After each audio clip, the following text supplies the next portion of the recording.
Hi friends, happy September here. You know, September tends to be a month all about transitions. And right now I know my kids are heading back to school and we're adjusting into the new routine that is the fall. You might be headed back to school, your kids might be, maybe you've started a new job. A lot of times people are moving at this time of year. Or maybe you just notice the seasons are changing and therefore your routine is changing. You're not outside as much.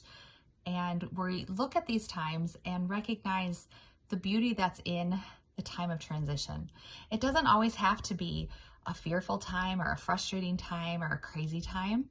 And when we can slow down and be purposeful and intentional with how we're thinking about the transition, that's where a lot of the grace and beauty comes to responding to the will of God in our lives during these transitions. So I want to challenge you this month with transitions to one, try something new. Maybe it's a new type of prayer. Maybe it's praying when you get in the car or when you go by that church, just stopping, even if you can't go inside, to pray outside for 5 minutes. Maybe you have an adoration chapel that you can visit and take some time in the presence of the Lord.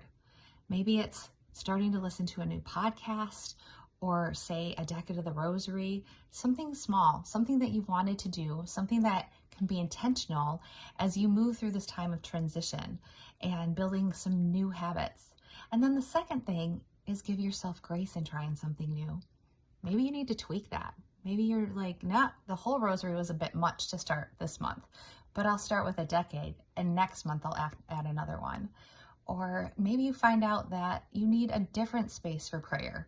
Either the space isn't right or the timing of your day, but you know it's important to not go find the time, but create the time and make the time for prayer.